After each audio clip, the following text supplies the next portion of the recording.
Hi, honey. Hi. Sweetheart.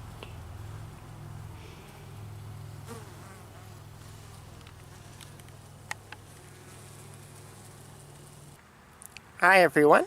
Cody here, and welcome back to the garden. It's turning out to be an amazing year. The fruit crops are doing particularly well, thanks in part to the hard work of my beloved honeybees, and as well as all the other pollinators in the area. And so I'm just going to give you a midsummer garden tour, so let's take a look around the garden, shall we?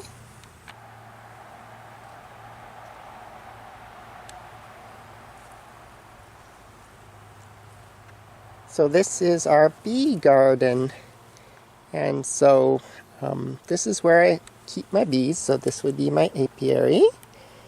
And this was originally, last year I had first planted this as a wildflower meadow as a memorial for my dog Heidi, who passed away a couple years ago. But this year it's turned into our bee sanctuary. And so there's lots of pollinator-friendly flowers around. They particularly love these corn poppies. And so there's even a bunch of these sow thistles in here, which are technically weeds, but I just decided to leave them because the bees love these too. So then we have like sunflowers and bachelor's buttons and all that sort of thing. California poppies. Really is a flourishing oasis for my bees. And so other bees like to come in here too. A lot of times I'll see bumblebees in here, and they seem to get along just fine with the honeybees, which is great. I could only imagine how convenient it is for these honeybees to have flowers that they can forage on right outside their doorstep, basically. I can only imagine how quick of a little waggle dances they do to find these flowers to tell the other bees where they are. And I'm sure they all know by now, because they're everywhere in here. So like I said, it's been an abundant fruit year, probably in part from my honeybees, who did an amazing job pollinating these crops. But also probably, in fact, due to a lot of the rain we've been having, lots of rain-sun mix. It's been a very rainy summer, all summer, but we've had lots of days with sun in between, so it's just did very well for these fruits, like these raspberries, which are pretty much done, a little bit past their prime. But I think even these apple trees are absolutely loaded this year. So that's quite amazing. So let's check on how our victory gardens are doing. They look pretty nice. This victory garden number 1, shaping out much better than last year. And so over here I have a new plant I've never grown before. These are Jerusalem artichokes. And so they're not the same as like the typical globe artichokes you tend to get at the grocery store. These are in the sunflower family, so they kind of look like sunflowers, only they're a little bit smaller flowers. But they produce tubers underground that once the plants die back, you can harvest them and prepare them like you would potatoes. And so they can be used in a lot of great recipes, so I'm very excited for these. And they look like they're doing very well. So these are ground cherries. And so they're kind of like golden berries, or they're also called Cape gooseberries. They're not the same, but they're quite similar. They produce these little fruits that have a husk around them. These aren't ready yet. When they are ready, they'll kind of open up and they'll have these bright orange fruits, which are very delicious. They can be just plucked off the plant just like tomatoes, and but you have to try them for yourself. So I would highly recommend you grow any kind of ground cherry. Could be golden berries or even the regular Aunt Molly's ground cherries like these ones are. So these are volunteer morning glories, and they've been volunteering for a few years now, and they like to grow up this bean pole every year, and so I just like to have them here so that they can be kind of the center focus of this garden. And they are very beautiful as always. They open up in the mornings and close in the late afternoon. I've even seen them open in the evenings, but they have an affinity for the mornings. See, here are my potatoes. These would be the purplish blue variety. These were heirloom seed potatoes I got at the farmer's market. But over here, this is where I planted the grocery store potatoes.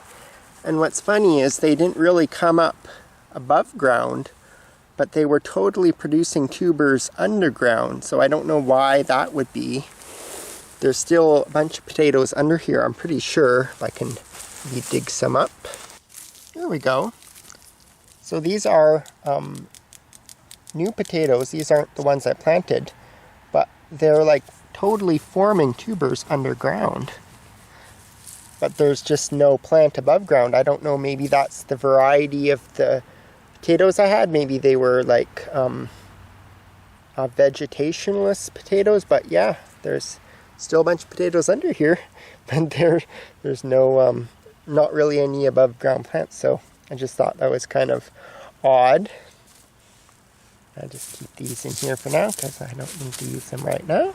So here's where I had my garlic, but I harvested it all because it was all completely done. And so I have a bunch of garlic that's curing on a shelf in my room there.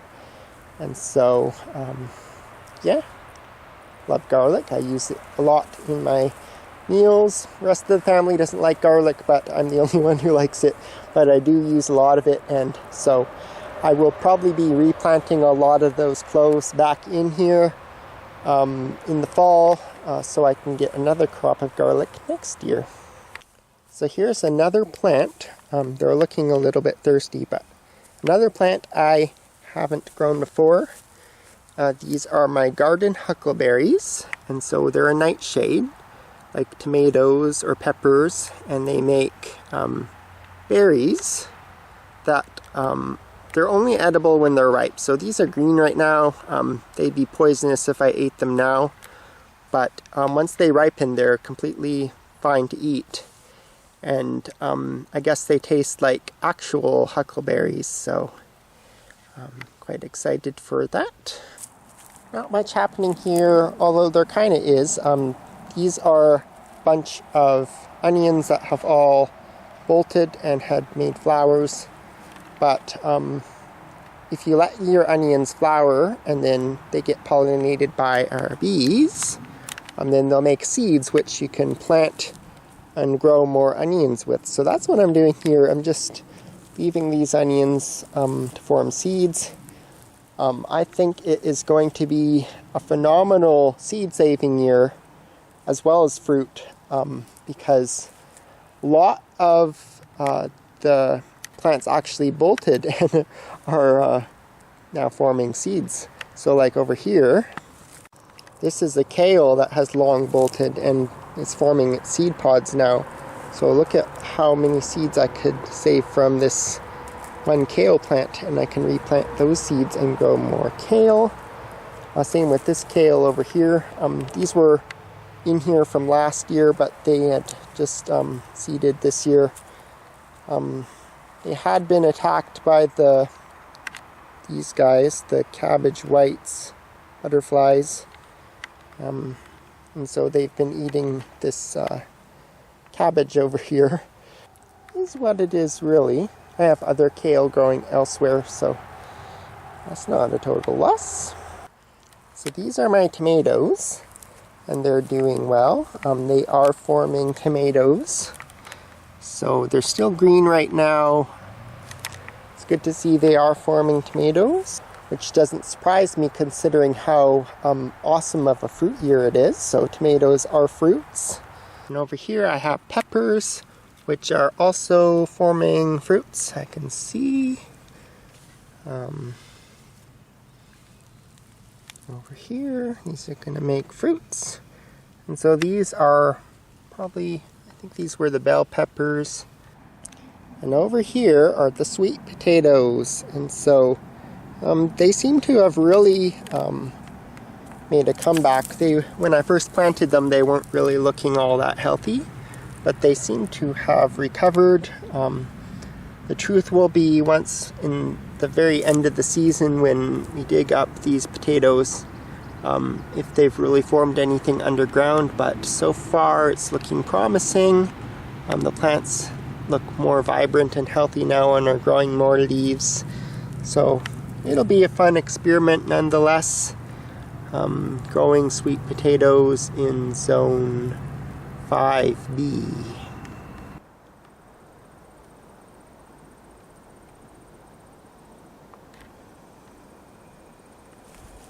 So Victory Garden number 2 has been doing particularly well.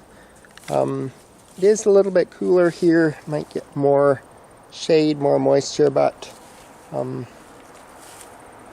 it's a lot, I can definitely tell it's a lot more vibrant than that garden, even though the plants that I'm growing there are doing well. But on this one, I'm not sure what it is about it. It just looks a little more fuller and more like lush, and so there's a lot of borage that's growing here, and I leave that for my bees more than anything, although you can eat the flowers as well.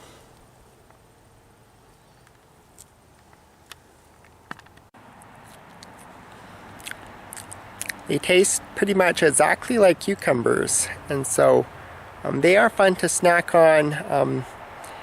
But I definitely grow it for the bees. I didn't plant this at all. It all self-seeded, volunteer, and it comes up everywhere. But I am growing actual cucumbers in here. So you see these yellow flowers. These are regular cucumbers. They're not really making cucumbers yet. Maybe they are. Just little guys so far. But yeah, so I have that growing all in amongst this borage and also marigolds. And I also have beans down here. So these are bush beans, and they're making beans so far. These are the yellow beans. I see some green beans over there. Yeah, beans. And the bee. Hello, honey. I see some purple beans down there, which is great to see. I like having variety in my garden, different varieties of different plants.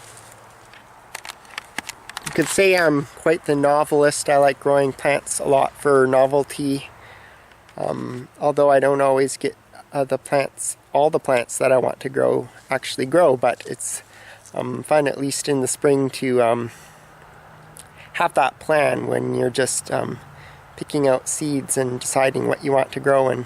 But the garden never turns out the way you actually plan, but it always turns out exactly the way it was meant to be. So these yellow flowers over here are zucchinis, and zucchinis are kind of those funny ones. One day they're flowering and you don't think you really have much, and then a few days later it's like you got a whole bunch of zucchini, more than you can ever do with. And so any day now these zucchinis could actually be making zucchinis. And over here, where did I see that? Here's where I planted the cauliflower, and it's making cauliflowers. So that's great to see, even though they are also been attacked by the cabbage white butterflies.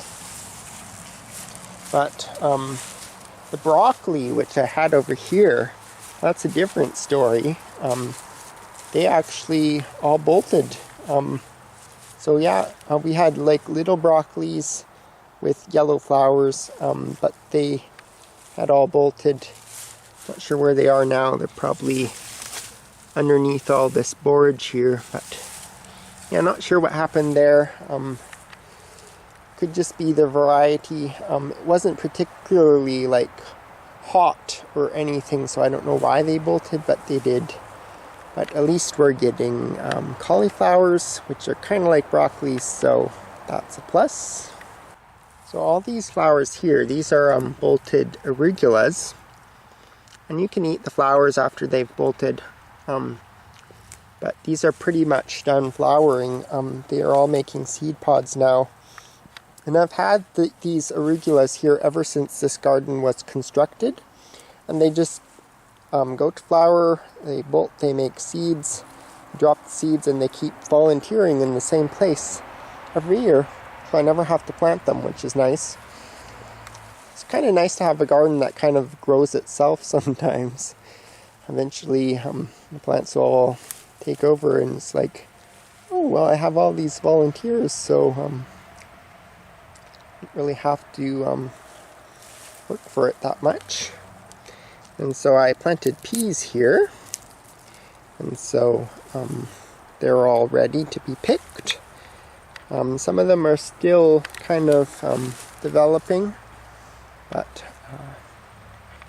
these peas look quite ready, and I believe these are the pods you can actually eat. Yeah, I'd say these are edible pods. Oh, those are good. So over here I planted a whole bunch of daikon radish and also some chickpeas. Now these chickpeas are, they're still developing. Oh, this one might be ready actually. Let's see here. Here we go. That's a chickpea. And so these would be at the stage that you can eat them.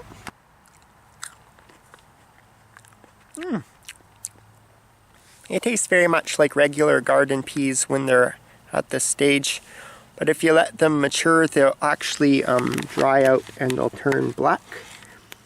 This is the black Kabuli variety, and I've grown them a few years ago and saved the seeds and planted those seeds again this year. And so, and they're doing really well. There's lots of them on the plant, so probably more to save and plant again in consecutive years. But this daikon radish, just like any radish I've ever tried to grow ever, it all bolted. But then I had an idea, because you see these pods, these seed pods, when they're younger and not dried out yet, they are actually edible. These ones might be a little bit past their prime now, but earlier I had actually had an idea that I could pickle them, and so I did that, and they turned out amazing. They're kind of like spicy dill pickles almost. A little bit crunchy. They're actually really good, and so it was just a fun thing I came up with. And so, while unconventional, it really makes you wonder what can actually be considered food. So you may think that bolting radish, I can never eat that, but when you actually take the time to prepare it creatively, you can actually come up with some pretty good stuff. So these are new to me blueberry plants. Just planted them this past spring, and they are loaded as well, just like all the other fruits. And so, yeah, I've really been enjoying these blueberries. A lot of them are ripening, lots of them are already ripe.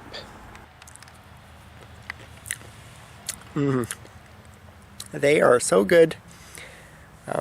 Way better than any store-bought blueberries. You can get, like, I've been seeing sales for like blueberries at the store, and it's like, I don't need to buy them because I have my own blueberries I can pick for free anytime. What do I see down here? A strawberry? Are you kidding me? It's August and I'm still getting strawberries. What's up with that? So I believe this variety is like an alpine strawberry, something like that. But yes, we had lots of strawberries this past spring and even into early summer. And so I'm surprised this they're still making strawberries. Must be a type of ever-bearing, whereas most strawberries are June-bearing. So that's pretty cool. Wow, that's like really good. I could only imagine like people who pay for those $300 strawberries in Japan. I think these are probably better than that. I could only imagine, really. One thing I'm surprised that hasn't bolted this year is the celery. And so this is a type of cutting celery. And so it makes thinner stalks than regular celery. And well, that one might be starting to bolt, but these ones aren't. But I think with all this cool weather and rain we've been having, it's just done them really well, because celery is a very thirsty plant, and so it needs a lot of water. And I also have watermelons in here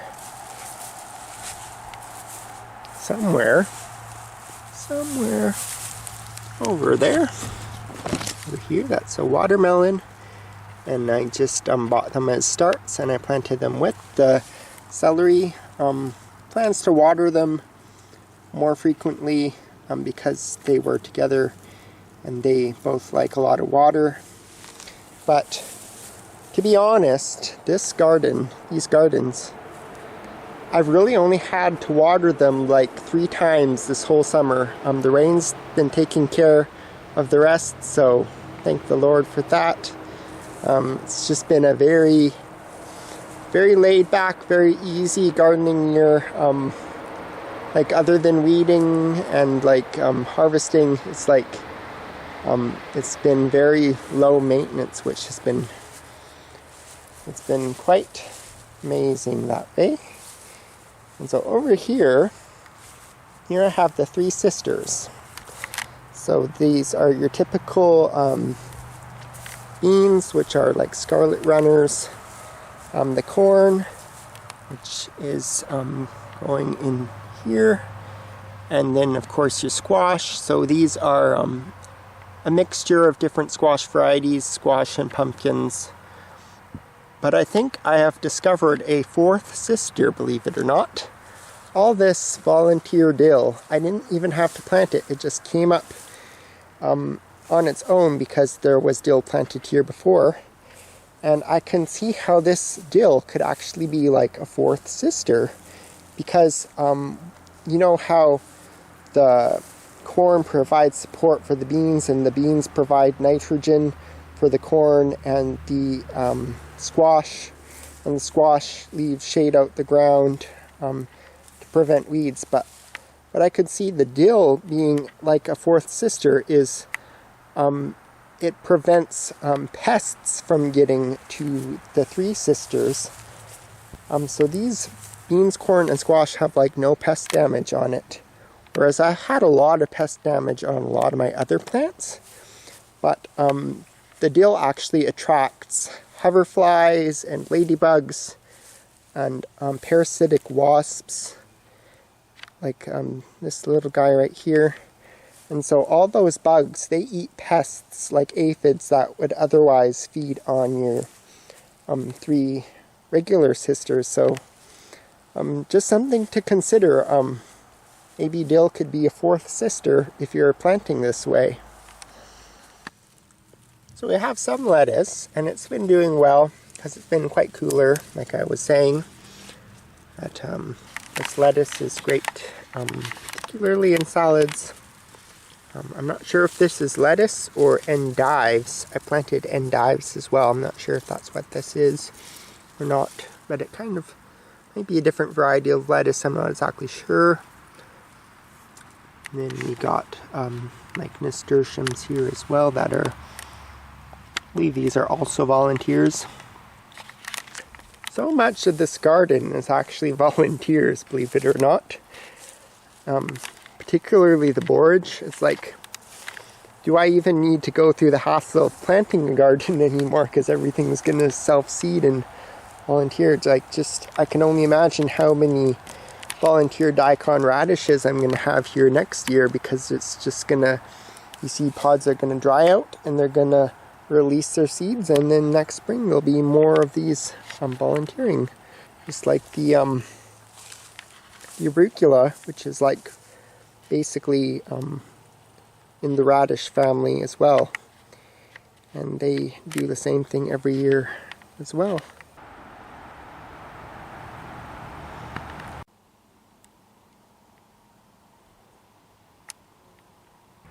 And this concludes our midsummer update of our victory gardens. And our bees, of course. And so back to the bees. I feel they'd like to say goodbye to you as well.